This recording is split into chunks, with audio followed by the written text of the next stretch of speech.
우리가 잘 알듯이 구원이라는 것은 우리의 행함이나 우리의 의가 아니라 오직 예수 그리스도를 믿는 믿음으로만 우리가 구원을 받는다는 것을 믿습니다.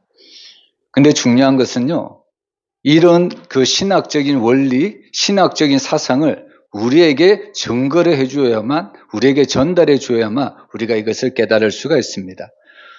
사실 오늘 본문을 보면요, 말씀 제목이 야고보의 결론이거든요. 야고보가 어떤 결론을 내리느냐에 따라서 여전히 우리는 어떻게 보면 율법에 매여서 정말 신앙생활을 할 수도 있습니다.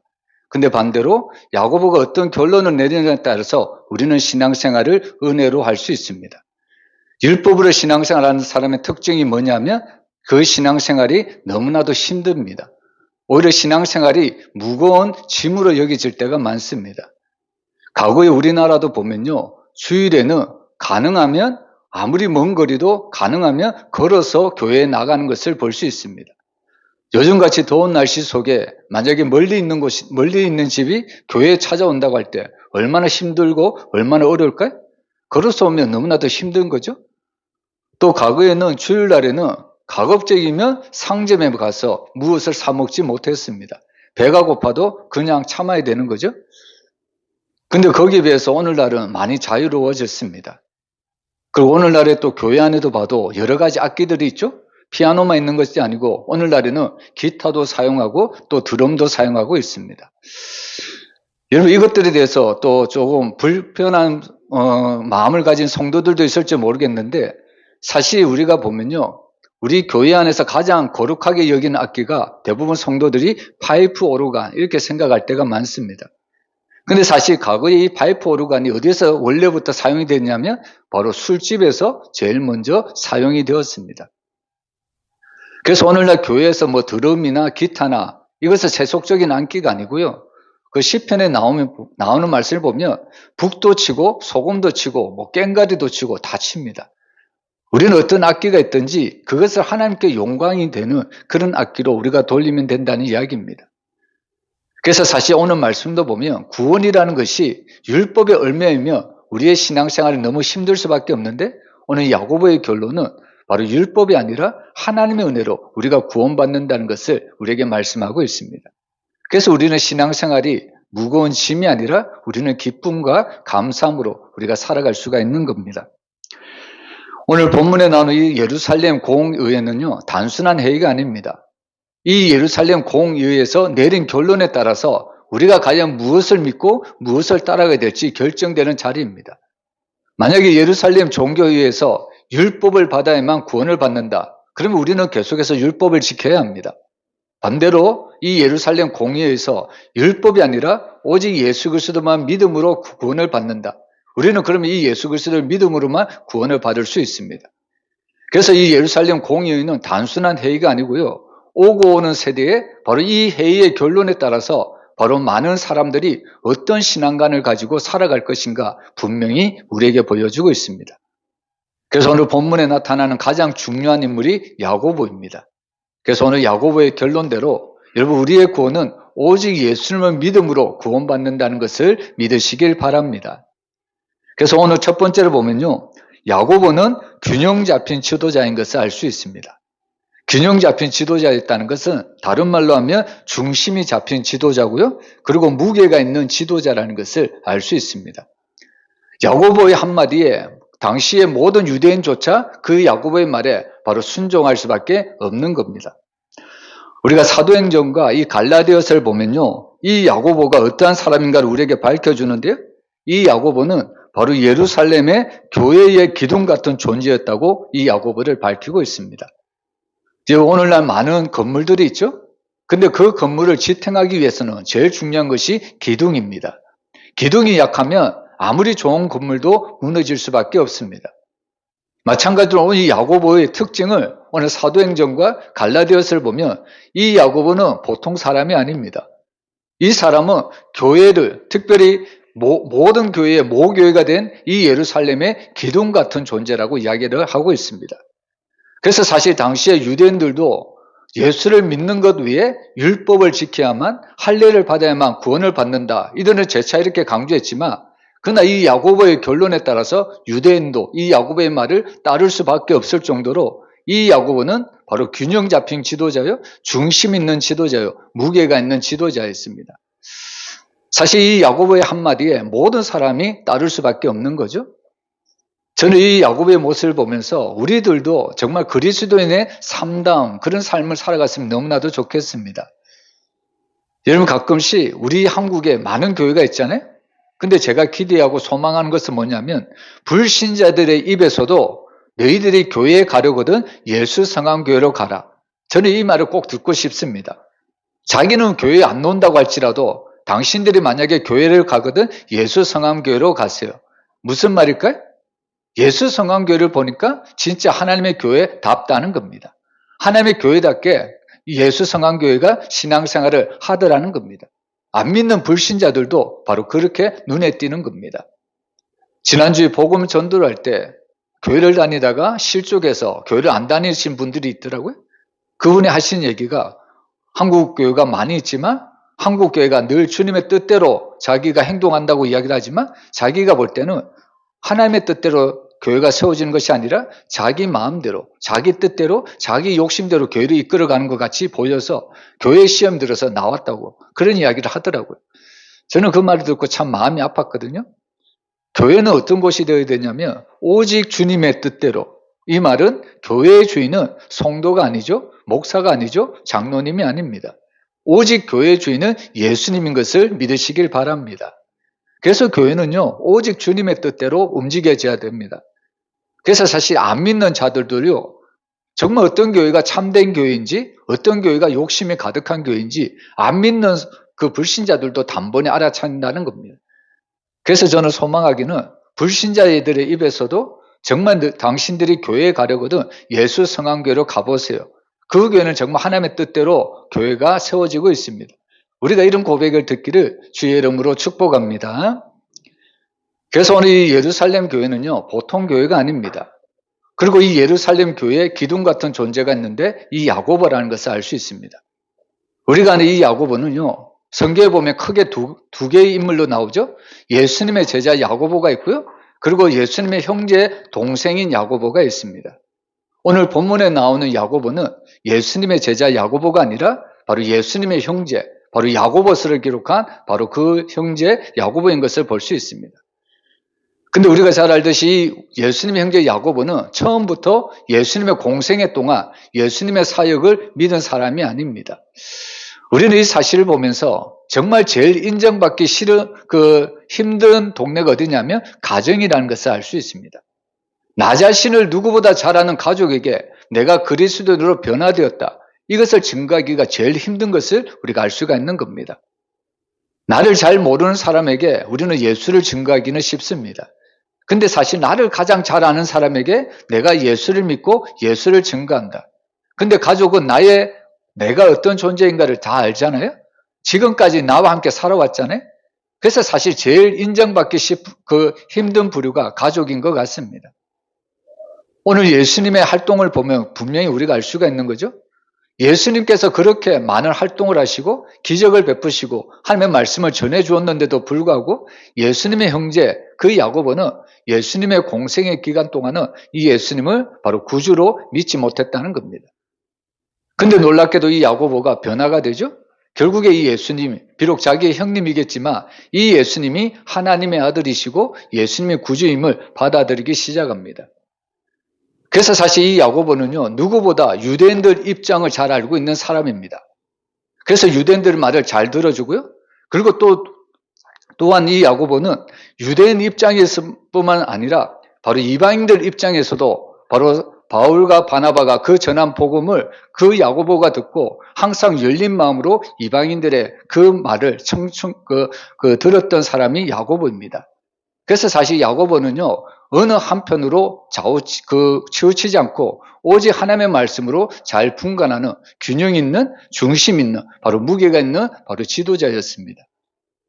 우리 교회 성도들이 정말 이런 균형 잡힌 무게가 있는 그런 중심이 있는 그런 성도들이 되었으면 너무나도 좋겠습니다. 정말 우리 자신의 모습을 보고 안 믿는 자들도 저 사람의 말이라면 정말 믿을 수 있다. 왜냐하면 저 사람은 하나님의 말을 그대로 전하고 또 하나님의 말씀대로 살아간다. 우리가 그런 것을 삶으로 보여주면요, 안 믿는 불신자들도 나를 통해서 예수를 알 수밖에 없습니다. 그래서 오늘 본문에 나오는 이 예루살렘 공의회는 단순한 회의가 아닙니다. 이 회의의 결론에 따라서 정말 이방 세계에 어떤 복음이 전해질지 바로 결정이 난다는 겁니다. 그래서 사실 예루살렘 교회는 뿌리와 같은 교회였다는 것을 우리가 분명히 알 수가 있는 거죠. 여러분, 지난주에도 성령 강림주일, 우리 한국교회가 어떻게 이렇게 부흥이 되었느냐 제가 말씀을 드렸죠. 바로 1907년 평양 장대현 교회에서 바로 길선주 장로님 그 한 분의 성령의 회개를 통해서 바로 한국교회가 폭발적으로 부흥을 했다고 저는 분명히 말씀을 드렸습니다. 여러분, 사실 예루살렘 교회가 처음 시작되고 태어날 수 있었던 이유는 바로 오순절날 성령님이 임했기 때문에 바로 이 오순절날 바로 예루살렘 교회가 태동되고요. 그 예루살렘 교회가 흩어지면서 이방 땅에 복음을 전함으로 우리가 잘 아는 바로 소아시아 7교회나 여러 도시에 바로 주님의 교회가 세워졌다는 것을 우리가 분명히 알 수 있습니다. 그러면 우리 한국교회는 과연 언제부터 시작이 되었을까요? 여러분, 예루살렘 교회를 통해서 이방 교회가 세워졌다고 말씀드렸잖아요. 그럼 우리 한국교회는 과연 어떻게 해서 시작이 되었을까요? 부흥은 1907년 평양 장대현 교회에서 시작이 되었다고 말씀을 드렸는데, 그러면 우리 한국교회는 과연 무엇을 통해서 한국교회가 시작이 되었을까요? 우리는 흔히 한국교회가 바로 선교사님들의 복음을 통해서 우리가 한국교회가 시작이 되었다, 우리가 잘 알고 있지 않습니까? 근데 그 선교사님들 중에 제일 중요한 선교사님이 있습니다. 여러분, 우리나라에 제1호 바로 선교사님 중에 바로 순교를 당하신 선교사님이 있죠? 바로 토마스 선교사님입니다. 여러분, 이 토마스 선교사님이 바로 그 중국에서 바로 이 선교사님들이 당시 부르던 그 지명으로는 지프라고 하는 곳이 있는데, 바로 제가 있었던 연태라는 곳입니다. 그곳에서 미국 상선 바로 제르널 셔먼혼을 타고요, 바로 통역가 또는 선교사의 사역을 감동하기 위해서 바로 조선으로 넘어옵니다. 근데 그 조선으로 넘은 도중에 바로 대동강에서 바로 그 조선 군사들에게 붙잡혀서 결국에 죽임을 당하고 순교를 당합니다. 근데 놀랍게도 그가 가지고 온 성경들이 그곳으로부터 시작이 됩니다. 군사들에게 주어졌다는 겁니다. 그 일을 통해서 바로 이 한국교회가 놀랍도록 시작되고 부흥이 되었다는 것을 우리가 볼 수 있습니다. 제가 연태에 있는 그 토마스 선교사님이 그 출항했던 그곳에 한번 가보았는데요. 참 안타까운 것은 뭐냐면, 제가 갔을 때는 그냥 아주 작은 항구로만 그냥 그렇게 아무런 그 선교사님이 출발했다는 그런 표시도 없습니다. 선교사님들의 가이드가 없었다면 이것은 그냥 단순한 아주 작은 항구라고 우리가 여길 수밖에 없는 겁니다. 그런데 하나님은 우리 조선을 사용하셔서 그렇게 작은 항구지만 하나님께서 그 토마스 선교사님들을 준비시켜서 바로 제너럴 셔먼을 타고 통역관으로 또 선교사로 대동강에 와서 비록 그분이 복음을 전하지 못했다 할지라도 바로 우리에게 하나님의 말씀, 성경을 증거해 줌으로 우리 한국교회가 시작되고 또 우리 한국교회가 지금 전 세계에 부러워할 만한 놀라운 성장, 놀라운 부흥을 일으켜 주었다는 것을 우리가 알 수 있습니다. 그래서 사실 한 사람의 역할이 너무나도 중요합니다. 우리는 한 사람의 역할이 무엇을 할 수 있을까? 그렇게 생각할 수 있을지 모르겠지만 하나님께 한번 붙들린 사람은요, 그 사람을 통해서 하나님은 어마어마한 하나님의 역사를 일으켜 가십니다. 여러분, 오늘 우리도 이 야고보와 같이 우리 예수 성황교회를 세우는 믿음의 기둥 같은 존재가 되시기를 주의 이름으로 축원합니다. 여러분, 그래서 오늘 야고보를 보면요, 야고보의 특징은 어느 한쪽으로 치우치지 않습니다. 지금 유대인들과 또 유대인들에 맞서서 싸우는 바울과 바나바가 있습니다. 이들이 증거하는 것들을 보면요, 서로 충돌하는 두 세계가 있습니다. 한쪽은 율법을 지켜야만 구원을 받는다고, 또 한쪽은 은혜를 받으면 우리가 구원을 받는다, 이렇게 이야기를 합니다. 그리고 또한 유대인과 이방인 사이를 바로 어떻게 보면 그들은 섞일 수가 없습니다. 그런데 오늘 야고보의 중재를 통해서 유대인과 이방인을 바로 이어지는 다리와 같은 역할을 지금 감당하고 있습니다. 그래서 사실 오늘 우리는 이 야고보 한마디를 통해서 우리는 정말 결국 구원이라는 것이 율법이 아니라 오직 전적인 하나님의 은혜였다는 것을 우리가 분명히 깨달을 수가 있다는 말씀입니다. 그래서 오늘 우리는 말씀을 통해서요, 오직 구원은 예수 그리스도를 믿는 믿음에는 없다는 것을 우리가 믿고, 오늘 야고보의 결론대로 우리의 신앙은 행함이 아니라, 우리의 의가 아니라 오직 예수 그리스도를 믿을 때 하나님께서 우리에게 구원이라는 놀라운 선물을 주시는 줄 믿으시길 바랍니다. 여러분, 사실 오늘 우리가 정말 구약의 12정탐꾼을 보면요, 우리가 이 사실을 더욱더 알 수가 있습니다. 구약의 12정탐꾼이 가나안 땅을 정탐하잖아요. 10명에 비해서 2명이라는 사람, 여호수아와 갈렙이라는 사람이 바로 야고보와 같은 역할을 하고 있습니다. 여러분, 10명은 그들은 가나안 땅에 들어갈 수 없다 이렇게 외치고 있습니다. 근데 사실 이 10명의 보고는 틀린 말이 아니죠. 그들의 눈에 본 대로 사실 자기들이 가진 힘으로는 가나안 땅에 들어갈 수가 없습니다. 지금 10명의 보고는 거짓말을 하는 것이 아닙니다. 그들의 눈으로 보고 정직하게 지금 그들을 보고하고 있다는 이야기입니다. 결국에 이 10명의 보고가 백성들의 마음을 사로잡고 백성들의 마음을 무너지게 하고 있다는 말씀입니다. 근데 그때에 바로 이 여호수아와 갈렙이 일어나고 있습니다. 여러분, 사실 이 두 사람은 이 공동체 안에서 그리 크게 영향을 받지 못했을 겁니다. 우리도 흔히 우리가 세상을 살아갈 때 누구 편에 서냐면요, 많은 사람이 서 있는 편에 우리가 따라갈 때가 너무나도 많습니다. 왜냐하면 다수의 편에 서 있어야만 내가 손해보지 않을 것이라고 생각하기 때문입니다. 그래서 사실 아무리 믿음이 좋은 여호수아와 갈렙이 일어나서 하나님의 말씀을 전하지만 백성들의 마음을 사로잡지는 못했다는 겁니다. 그럼에도 불구하고 오늘 여호수아와 갈렙은요, 결국 그들의 고백대로 어떻게 보면 강야 1세대 가운데 10명의 정탐꾼들, 또 1세대의 백성들은 한 명도 들어가지 못했지만 바로 이 여호수아와 갈렙만이 바로 이 가나안 땅에 들어갔다는 것을 우리가 알 수가 있다는 겁니다. 여러분, 결국 오늘 우리는 이 말씀을 통해서 과연 우리는 어떤 상황을 만나든지 어떤 사건을 만나든지 어떤 것의 방향을 가지고 살아가야 될지 분명히 우리는 기준을 잡아가야 합니다. 여러분, 우리는 하나님이 우리에게 주신 기준이 있습니다. 그 기준이 뭐냐면 하나님의 말씀입니다. 그래서 시편의 말씀에 보면 하나님의 말씀은 내 발의 등이요 내 길의 빛이라고 이야기하고 있습니다. 그래서 신앙생활을 하는 모든 성도들의 기준은요, 삶의 표준은 성경입니다. 그래서 그 성경을 다른 말로 하면 캐논이라고도 이야기를 하거든요. 잣대라는 뜻입니다. 여러분, 사실 모든 그리스도인들은 나의 생각이나 나의 뜻이나 나의 삶이 주장이 되어서는 안 됩니다. 오직 하나님의 말씀만이 우리 삶의 모든 것의 주인이 되어야 된다는 이야기입니다. 여러분, 신약으로 오면요, 사실 예수님이 잡히시기 때에 바로 가야바라는 대제사장이 등장하고 있습니다. 이 가야바는요, 한 사람이 백성을 위하여 죽는 것이 유익하다 이렇게 이야기하고 있습니다. 물론 이 가야바의 말은 정치적인 계산에서 나온 말입니다. 근데 사실 이런 어떻게 보면 정치적 계산에서 나온 말이지만 오히려 하나님은 이 가야바의 말을 통해서 예수 그리스도의 십자가를 통하여 구원이 일어난다는 것을 분명히 우리에게 알려주고 있다는 겁니다. 가야바는 의도하지 않았겠죠? 근데 가야바가 그 한 고백을 통해서 바로 예수 그리스도만이 우리에게 진정한 구원자가 된다는 것을 분명하게 보여주고 있다는 겁니다. 우리가 여기서 알 수 있는 것이 뭐냐면요, 하나님의 말씀, 하나님의 뜻은 바로 다수의 사람들에 의해서 결정되는 것이 아니라 바로 믿음 있는 한 사람을 통해서 하나님의 뜻, 하나님의 나라가 확장된다는 것을 우리에게 보여주고 있습니다. 여러분, 우리는 이 야고보의 위치를 통해서 우리 성도들이 과연 어떤 위치에 서 있어야 될까 우리에게 분명히 보여주고 있습니다. 여러분, 교회는 열심히 있는 곳에 서 있는 것도 아니고요, 전통 위에만 머무는 것도 아닙니다. 여러분, 교회는 하나님께서 항상 주신 은혜 위에 서 있어야 되는 줄 믿으시길 바랍니다.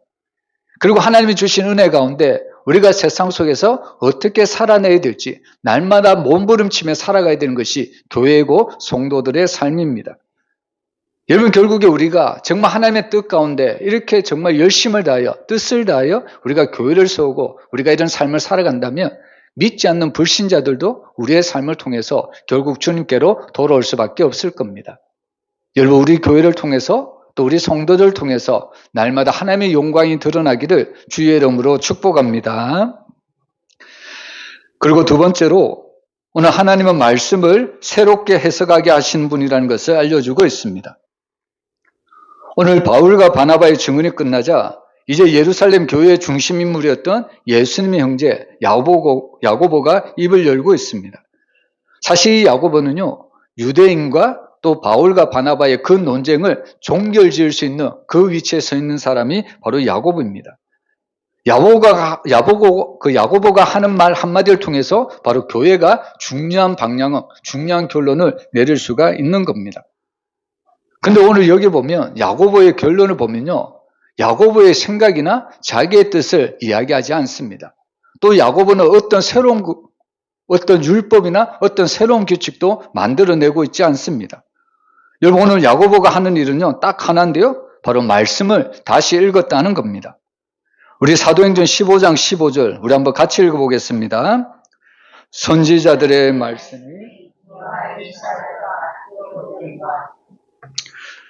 여러분, 여기서 일치한다는 말은 단순히 맞아떨어진다 이런 단어가 아니고요, 바로 서로 다른 손해이지만 여기서 일치한다는 것은 서로가 하나의 화음을 이뤄낸다는 것을 우리에게 말씀하고 있습니다.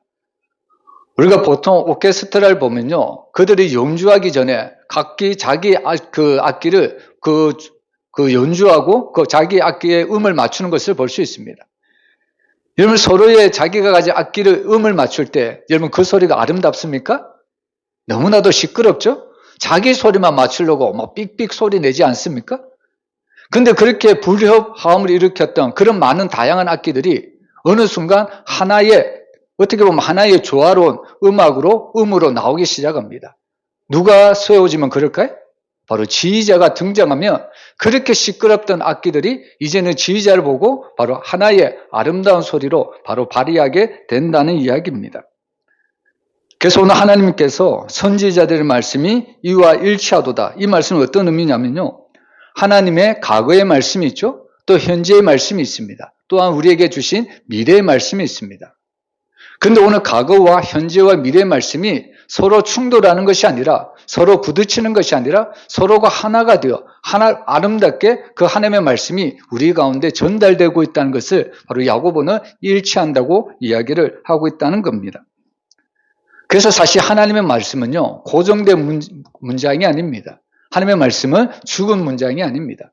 하나님의 말씀은 살아있다는 것을 믿으시길 바랍니다. 그래서 사실 구약의 말씀, 또 신약의 말씀, 계시록의 미래의 말씀, 이것을 다 따로따로 노는 것이 아닙니다. 바로 과거에 있었던 말씀이 계속해서 확장이 되어서 신약으로 넘어옵니다. 그리고 신약에서 계속해서 결국에 계시록을 통해서 미래에 어떤 일이 일어날 것인가 하나님은 확증적으로 우리에게 보여주고 있습니다. 그래서 사실 하나님의 말씀의 특징 중에 가장 중요한 특징은 통일성입니다. 과거에 하셨던 말씀은 신약 시대에 와서 버리는 것이 아니거든요. 하나님이 과거에 하셨다면 그 말씀이 계속해서 확장이 됩니다. 그 확장이 되었단 말은 하나님이 신약 시대에 와서 그 말씀을 실제가 되게 하셨다는 겁니다. 우리가 잘 알듯이 구약의 모든 구원은 모형이다, 그림자다 이렇게 이야기를 하죠. 근데 그렇게 모형이고 그림자였던 구원이 바로 예수 그리스도께서 실체가 되셔서 우리 가운데 오셨다는 것을 우리가 분명히 알 수가 있습니다. 그리고 그 예수를 믿을 때 요한계시록에는 하나님의 약속하신 장차 우리가 천국에 들어갈 수 있는 약속을 주시고 있다는 이야기입니다. 그래서 오늘 하나님의 말씀은요, 1.1액이라도 틀림이 없다고 분명히 알려주고 있습니다. 그래서 사실 우리 성도들이 조금 하나님의 말씀을 읽을 때 조심해야 될 부분은 뭐냐면, 내가 마음에 들어하는 말씀, 내가 좋아하는 말씀만 가려서 들어서는 안 된다는 겁니다. 우리 부모들이 자녀들에게 음식을 주죠? 어떤 음식을 주고 어떤 것을 먹일 때 우리 부모님들은 항상 자녀들에게 골고루 편식이 안 되도록 우리 자녀들에게 음식을 먹이려고 합니다. 그렇게 해야만 우리 자녀들이 바로 건강하게 자라갈 수 있기 때문입니다. 하나님의 말씀도 마찬가지거든요. 내가 듣기 좋은 말씀만 듣다 보면요, 나의 신앙은 어느 순간 한쪽으로 치우칠 수밖에 없습니다.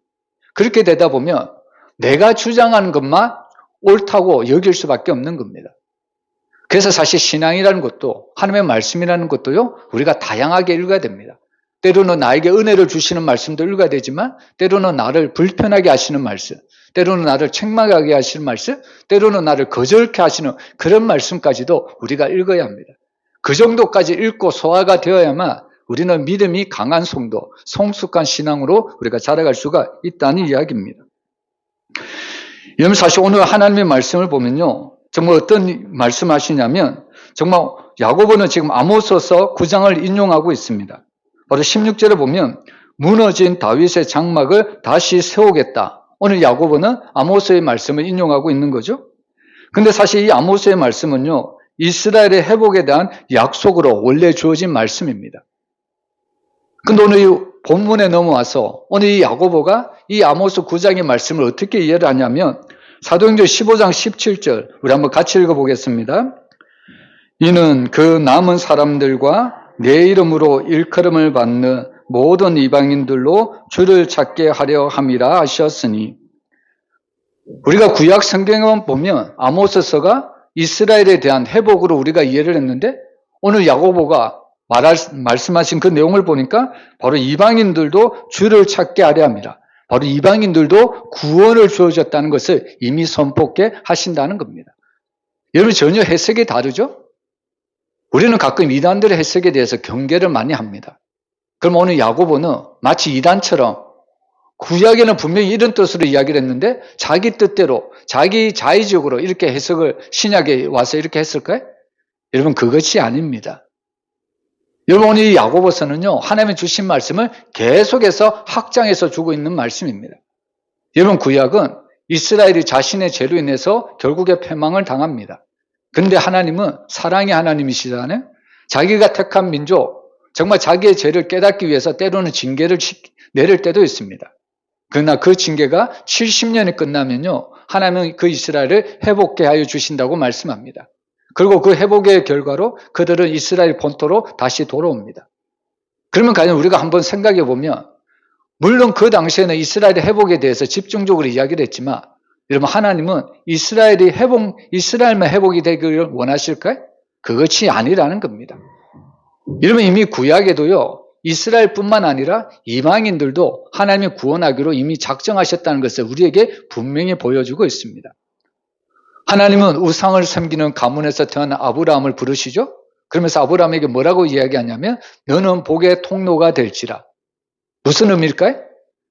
여러분 아브라함은 흔히 유대인들의 조상이다 이렇게 이야기하죠? 여러분 이것은 어떻게 보면 단편적으로만 보는 겁니다. 여러분 여기서 말하는 하나님이 약속하신 그 아브라함의 복의 통로 이스라엘에게만 주기를 원하셨을까요? 그것이 아니잖아요. 하나님이 이미 아브라함을 부르실 때부터 우상을 섬기는 그 아브라함을 그의 가문으로서부터 건져내실 때부터 이미 이방인 구원에 포함을 시키셨다는 말씀입니다. 그래서 사실 우리가 구약 성경을 보면요. 이방인들에 대한 구원 그 사건을 가장 잘 표현한 성경이 요나서입니다. 요나서. 여러분 우리가 잘 알듯이 요나는 어떤 선지자냐면 철저히 민족주의자입니다. 그는 하나님의 말씀을 받은 선지자였지만 그는 구원이라는 것은 자기 민족에게만 주어진다고 생각을 했습니다. 그래서 하나님이 요나를 니느웨 땅으로 보내잖아요. 근데 요나는 하나님의 말씀에 불순종합니다. 안 가려고 하는 거죠. 그러다가 도망치려고 하다가 어쩔 수 없이 니느웨 땅에 떨어집니다. 근데 이 니느웨에 떨어져서도 이 요나가 어쩔 수 없이 복음을 전하는데 사실 이 니느웨 땅은요 엄청나게 큰 도성입니다. 많은 시간을 거쳐서 며칠을 거쳐야만 복음이 다 전달되는 곳입니다. 근데 사실 요나의 마음에는 니느웨 백성들이 구원받기를 싫어합니다. 왜냐하면 니느웨 사람들은 유대인들 입장에서 보면 원수의 나라이기 때문입니다. 그래서 어떻게 보면 복음을 전하긴 하는데 어쩔 수 없이 억지로 전하긴 하는데 바로 대충 전하는 겁니다. 근데 놀라운 일이 일어나죠? 사실 요나가 대충 복음을 전하는데 그 대충 전하는 복음을 듣고 그 니느웨 왕으로부터 시작해서 모든 사람들이 금식하며 회개를 시작했다는 겁니다. 우리 사실 요나서를 통해서 이미 구약 때부터 하나님은 이스라엘 민족만 사랑하시는 분이 아니라 이미 이방인들도 구원하기로 작정하셨다는 것을 분명히 알려주고 있습니다. 그래서 오늘 야고보는요, 바로 이 아모스 9장의 말씀을 들어서 바로 구약만 보면 이스라엘에 대한 회복, 이스라엘에 대한 구원을 이야기하는 것 같지만 그는 그 말씀을 더욱더 확장시키셔서 바로 오늘 사도행전 15장 17절에서 모든 이방인들도 주를 찾게 하신다. 바로 구원을 받게 하신다는 것을 분명히 알려주고 있다는 말씀입니다. 여러분 여기서 우리는 중요한 우리가 신앙적인 관점을 보아야 합니다. 여러분, 하나님의 말씀은 절대로 변하지 않는다는 것을 믿으시길 바랍니다. 그리고 더 중요한 것은 하나님의 말씀은 변하지 않지만요, 그 말씀에 대한 이해는 우리가 날마다 자라가야 된다는 이야기입니다. 그래서 사실 우리가 말씀을 우리가 들을 때 가장 중요한 것은 깨닫는 겁니다. 여러분, 우리가 말씀을 들을 때 깨닫는 은혜가 없다면 그 말씀을 죽은 문자로 받아들일 수밖에 없습니다. 그냥 그 말씀을 율법적으로만 받아들일 수밖에 없는 겁니다. 근데 오늘 이 야고보처럼 하나님의 말씀을 들을 때 그 말씀을 계속해서 깨닫는 은혜가 있다면 결국에 그 깨닫는 은혜를 통해서 하나님은 더욱더 놀라운 은혜를 우리에게 베풀어 주신다는 겁니다. 그래서 오늘 우리는요, 이 하나님의 말씀을 들을 때 항상 하나님 앞에 정말 깨닫는 은혜를 더하여 달라고 기도했으면 좋겠습니다. 여러분, 우리가 깨닫고 싶다고, 믿고 싶다고 해서 믿어지고 깨달아지는 것이 아닙니다. 지난 시간에도 제가 복음을 전할 때 저는 단순히 복음을 전했을 뿐인데 그 복음을 듣고 어떤 사람은 아주 어떻게 보면 가장 민감하게 반응을 합니다. 저도 믿음이 믿어지고 싶고 나도 믿음이 더욱더 크고 싶은데 안 믿어지면 어떻게 합니까? 라고 저에게 하소연하는 그런 분을 만났습니다. 여러분, 사실 이것을 통해서 우리가 분명히 알 수가 있는 거죠. 여러분, 내가 믿고 싶고 내가 예수를 선택해서 내가 지금 이 자리에 있는 것이 아닙니다. 하나님의 말씀이 믿어지고 깨달아지니까 우리가 이 자리에 있는 줄 믿습니다. 그리고 그것은 나의 노력이 아니라 이미 성령께서 그 말씀이 믿어지게 하시고 깨닫게 하셨다는 이야기입니다. 그래서 오늘 우리가 어떻게 보면 가장 큰 은혜는 하나님의 말씀이 믿어지고 깨달아지는 은혜입니다. 여러분, 날마다 이런 은혜로 우리의 신앙이 자라가기를 주의 이름으로 축원합니다. 그리고 마지막으로요, 하나님의 은혜는 문턱을 낮추지만 그러나 그 문턱을 낮춘 자리에서 우리의 삶의 자리를 변화시킨다는 것을 말씀하고 있습니다. 이제 예루살렘 회의는요, 이제 결론에 도달하고 있습니다. 앞으로 지금까지 보면 치열한 논쟁이 있었고 다양한 의견이 부딪혔습니다. 근데 그런 의견을 듣고 다양한 의견이 있었지만 이제 야고보가 마침내 결론을 선언하고 있습니다. 우리 19절 우리 한번 같이 읽어보겠습니다. 그러므로 내 의견에는 이방인 중에서 하나님께 돌아오는 자들을 괴롭게 하지 말고, 오늘 야고보의 결론은 바로 이것이죠. 바로 이방인 중에서 하나님께로 돌아오는 자들을 괴롭게 하지 말라. 쉽게 얘기하면요, 하나님께 나오는 사람을 우리가 막지 말자, 이런 말입니다. 우리는 이것을 다른 말로 하면 하나님의 은혜라고 말을 할 수밖에 없습니다. 우리가 잘 알듯이 특별히 이사야서 말씀을 보면요, 하나님과 우리 사이에 가로막는 무언가 하나 있다고 분명히 우리에게 알려주고 있습니다. 그것이 바로 죄라는 겁니다. 여러분, 죄를 가지고서는 절대로 하나님 앞에 나아갈 수가 없거든요. 근데 오늘 야고보서는 놀라운 선언을 하는데 바로 이방인 중에서 하나님께로 돌아온 자들을 괴롭게 하지 말고, 무슨 말이냐면 이방인들도 하나님께 나아갈 수가 있다는 이야기입니다. 이 말을 달리 해석하면 이방인들도 자기의 죄가 다 용서를 받았다는 겁니다. 놀라운 선언이지 않습니까? 여러분, 유대인들 입장에서는 이 선언은 마치 천지가 창조하는 것 같은 그런 엄청난 선언입니다. 그러면서 오늘 야고보서가 또 이런 말씀을 하죠. 사도행전 15장 20절 우리 한번 같이 읽어보겠습니다.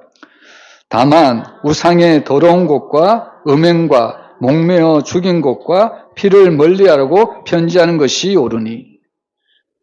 여러분, 이방인들이 하나님께로 돌아오는 그 하나님의 은혜는 우리에게 너무나도 모든 사람에게 다 주어졌다고 말씀하고 있습니다. 쉽게 얘기하면 하나님께 나아가는 그 문턱이 낮아졌다고, 모든 사람들이 예수를 통해서 하나님께 나아올 수 있다고 이야기를 하고 있습니다. 그러면서 한 가지 덧붙이는 것은 뭐냐면 다만 우상의 더러운 것과 음행과 목매어 죽인 것과 피를 멀리하라고 편지하는 것. 무슨 말일까요? 바로 이런 것들은 다 제거를 해야 된다는 겁니다.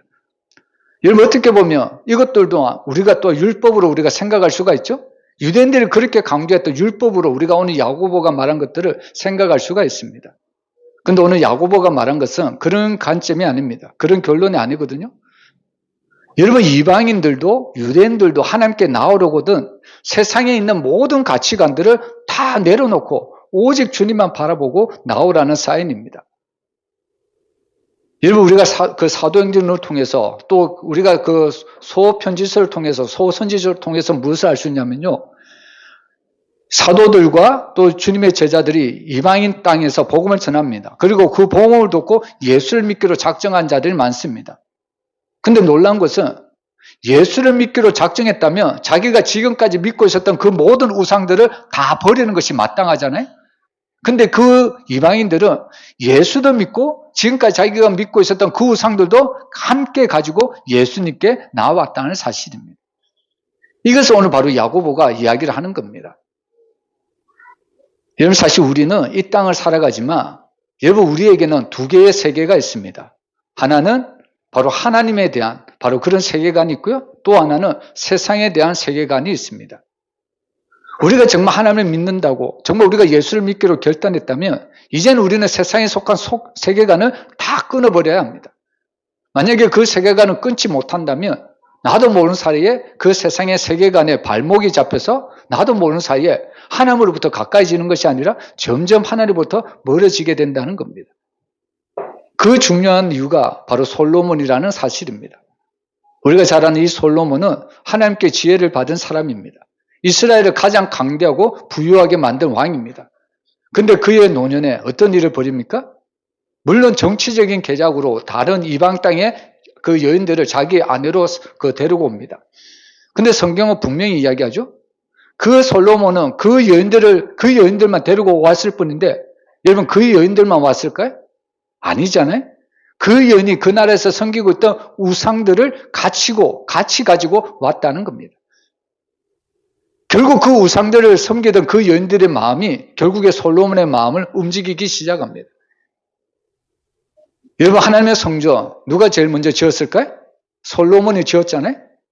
그런데 하나님의 성전을 지은 이 솔로몬이 나중에 이방인 아내를 통해서 어떤 신전을 짓느냐면 바로 아스다롯과 밀공과 금오수와 같은 우상들을 위해서 산당까지 세웠다는 이야기입니다. 우리는 이것을 통해서 무엇을 할 수 있냐면요, 좋은 게 좋은 거지 라고 하면서 우리도 불신자들을 물론 포용을 하고 우리는 받아줘야 합니다. 그런데 이 불신자들이 그들이 가지고 있던 그 모든 잘못된 세계관을 가지고 오는 것들을 우리가 단호히 배격을 해야 된다는 말씀입니다. 저는 지금까지 신앙생활을 하면서 다양한 그 신앙생활하는 분들을 만났습니다. 제가 이 말씀을 통해서 두 분을 제가 생각이 났는데, 어떤 한 분은 어떤 교회에서 11조를 제일 많이 하는 집사님이었습니다. 여러분, 11조를 제일 많이 하면 믿음이 제일 크겠죠? 얼마나 믿음이 크면 11조를 제일 많이 할까? 어떻게 보면 그분의 11조를 통해서 교회가 거의 운영이 되다시피 합니다. 그렇다면 우리는 인정할 수밖에 없는 거죠.